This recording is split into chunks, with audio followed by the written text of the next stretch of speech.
జీవితంలో ఎవరి వలన కానిది నా యేసు వలన జరిగింది అని విశ్వసించి నేను యేసయ్య చెంతకు వచ్చాను. చచ్చిపోవలసిన నన్ను మందులు బ్రతికించలేదు, ఎవ్వరూ బ్రతికించలేదు. ముక్కులంట రక్తం కారిపోతుంటే టవల్స్, దుప్పట్లు ఎన్ని పెట్టినా ముక్కులంట రక్తధారలు ఆగలేదు. అటువంటి సమయంలో వీడి పని అయిపోయింది, వీడు చచ్చిపోతాడు, వీడింకా భూమి మీద ఉండడు. అన్ని మంచానికే, అన్ని మంచం మీదే. ప్రియులారా, ఎందుకు ఈ మాట చెబుతున్నానంటే ఆ స్థితిలో ప్రభువు నన్ను పిలిచాడు. ఆ స్థితిలో ప్రభువు నన్ను పిలిచాడు. మొదటిగా చనిపోవలసిన నన్ను వైద్యులు బ్రతికించలేకపోయారు, మందులు బ్రతికించలేకపోయాయి, మాంత్రికులు బ్రతికించలేకపోయారు, ఎవరు బ్రతికించలేకపోయారు. నా చుట్టూ ఉన్న స్నేహితులు, బంధువులు, తల్లిదండ్రులు ఎవరు బ్రతికించలేకపోయారు. నన్ను రక్తదారులు నడవలేకపోతున్నాను, కూర్చోలేకపోతున్నాను, మంచం మీద అన్ని అనుభవిస్తున్నాను. ఇంచుమించుగా 3 నెలల పాటు మరణంతో పోరాడుతూ చనిపోతున్నాను. అయితే ప్రియులారా, ఒకనాటి ఒక దినాన యేసు ప్రభు నాకు ప్రత్యక్షమై దారాలు ప్రవహిస్తూ ఉన్నాయి, ముక్కల రక్తపు దారాలు ప్రవహిస్తూ ఉన్నాయి. గొళ్ళు మరి ఏడుస్తూ ఉన్నా. నా తల్లి ఏడుస్తూ ఉంది, నా తండ్రి ఏడుస్తున్నాడు. ఇంక వీడి పని అయిపోయింది, ఇంక ఒక కొడుకు వీడు చనిపోతాడే, వీడిక ఉండడు అని ఏడుస్తూ ఉన్నా. ప్రియులారా, ఏడుస్తూ ఉంటే చివరిగా నాతో చెప్పారు, ఒకసారి యేసు ప్రభు దగ్గరికి వెళ్దామయ్యా, యేసు ప్రభు దగ్గరికి వెళ్తే ఆయన స్వస్థపరుస్తాడేమో. ఎన్నో ప్రయత్నాలు చేశాం కదా, ఎక్కడెక్కడికో తిరిగాము కదా. ఎందుకంటే నేను వాళ్ళ మాట వినేవాడిని కాదు, ప్రియులారా. వాళ్ళ మాట అంటే ఆసక్తించుకునేవాడిని, యేసు ప్రభు అంటే ఇష్టపడేవాడిని కాదు, అవమానించేవాడిని.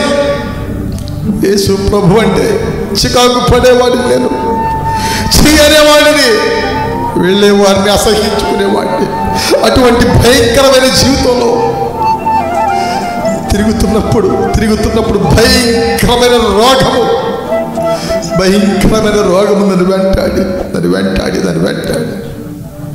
నా బంధువులు ఎన్నో ప్రయత్నాలు చేశారు, లాభం లేదు.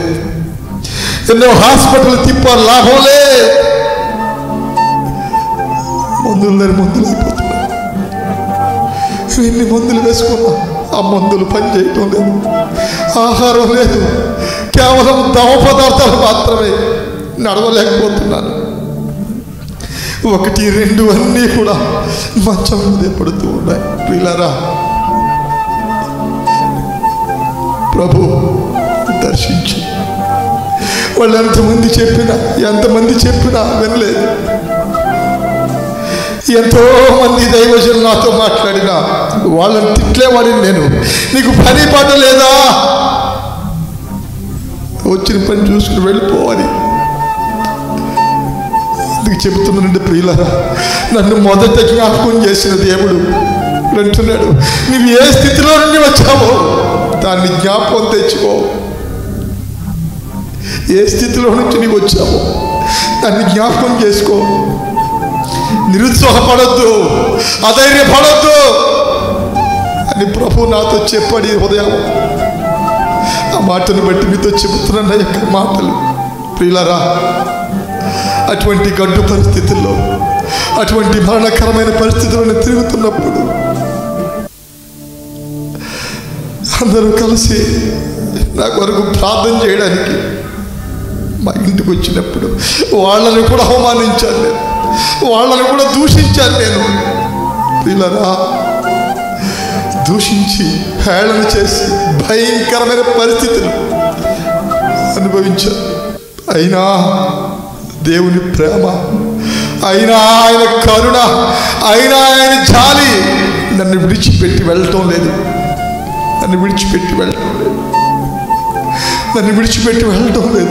ఎందుకో తెలుసా? నేను ఈ రోజున ఆయన సాక్షిగా ఉండాలని నా తల్లి గర్భబంధు రూపము పడక మునిపే నన్ను ఏర్పాటు చేసుకున్నాడు.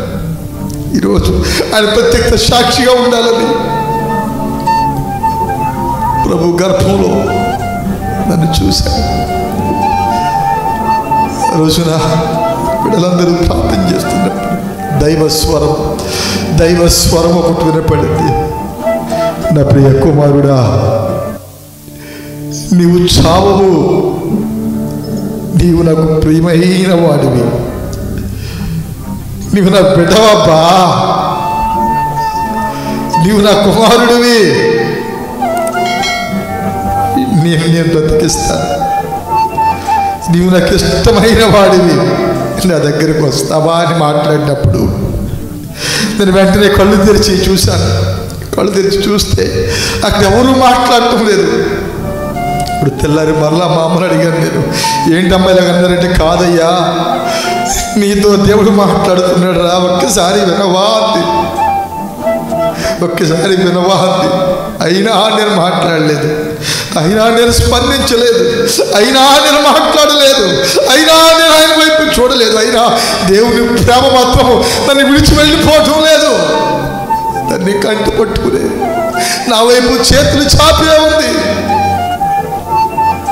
అప్పుడు మరలా ఆ రోజు రాత్రి, శనివారం రాత్రి నన్ను మందిరానికి తీసుకుని మరలా మధ్యలో పెట్టుకుని సంఘం అంతా కలిసి ప్రార్థిస్తున్నప్పుడు మరలా అదే స్వరము, నా ప్రియ కుమారుడా, నీవు చావవు, నేను నిన్ను బ్రతికిస్తాను, నువ్వు నాకు ఇష్టమైన వాడివిరా అని ప్రభు మాట్లాడుతున్నప్పుడు అప్పుడు నేను ఒక్కటే అన్నాను, అయ్యా నీవంటే ఏంటో తెలియదు నాకు, నీ మాటలు వింటేనే అసహించుకునేవాడిని, నీవంటేనే దూషించేవాడిని, నీ దగ్గరకు వచ్చేవాడిని హేళన చేసేవాడిని నేను, నీ దగ్గరకు వచ్చేవాడిని హేళన చేసేవాడిని నేను. అటువంటి వాడితో నీవేనా మాట్లాడేది అని నేను అడుగుతున్నాను. అడుగుతుంటే ప్రభు అంటున్నాడు, ఇదే కదా నీ దగ్గర నుంచి నేను కోరుకున్నది, ఇదే కదా. ఆయనతో మాట్లాడటం ఆయనకు కావాలంట, ఆయన అంటున్నాడు. అన్నాను నేను, ప్రభువా నిజంగా నాతో మాట్లాడేది నీవైతే ఇదిగో చాలా కాలం నుంచి మంచం మీద పడున్నాను నేను, పడుండి నా అన్నపానాలు మానేసి మందులు అయిపోతున్నాయి, ఇవన్నీ వేటి దారి వాటిది అయిపోతుంది, రక్తదానాలు ఆగటం లేదు, బలహీనత పోవటం లేదు, శక్తిహీనత వెంటాడుతుంది. నిజంగా నాతో మాట్లాడేది నీవైతే గనక నువ్వు అద్భుతాలు చేస్తావని చాలామంది చెప్తున్నారు, స్వస్థపరుస్తావని చాలామంది చెప్తున్నారు, నువ్వు మాట్లాడతావని అనేక మంది అంటున్నారు. వాళ్ళ మాట ఏనాడు లక్ష్య పెట్టలేదు నేను, వాళ్ళ మాట ఏనాడు వినలేదు నేను. అయినను ఈ దుర్మార్గుడిని, ఈ పాపాత్ముడిని నువ్వు కరుణించి నాతో మాట్లాడటానికి వచ్చావా? వచ్చిన వాడు నీవైతే, మాట్లాడేవాడు నీవైతే, ఇదిగో నన్ను వెంటాడుతున్న బలహీనత తీసివేసి రేపటి దినానికి నా అంతటి నన్ను లేచి కూర్చునేటట్లు చేస్తే, నిలబట్టు కూడా కాదు కూర్చునేటట్లు చేస్తే నీ సన్నిధిలో బ్రతుకుతానయ్యా అని ప్రభుతో మాట్లాడుతున్నప్పుడు ప్రభు అన్నాడు, శభాష్ బిడ్డ రా, నీవన్నట్లుగానే నీ జీవితంలో జరుగుతుంది, నువ్వు ఆశించినట్లుగానే నీ విజయపదం వైపు నడిపించబడతావు, నువ్వు కోరుకున్నట్లుగానే సంతోషాన్ని నువ్వు అనుభవిస్తావు, నువ్వు కోరుకున్నట్లుగానే నీ జీవితంలో ఎన్నడూ ఊహించని స్థితి నీకు ఇస్తాను అని ప్రభు చెప్పి వాగ్దానం చేసి ఆ రాత్రి నన్ను ముట్టుకున్నాడు ప్రభు. నన్ను ముట్టుకుని లేవనెత్తాడు. ఎందుకని మాట చెప్తున్నానంటే, తప్పిపోయిన కుమారుడు ఎంతో ప్రయాసపడి అలసిపోయి సిగ్గుతో తన తండ్రి దగ్గర రావటాన్ని కూడా తన జీవితాన్ని తనే అసహించుకున్నాడు. అయినా తండ్రి ప్రేమ కొడుకు మీద మారలేదు.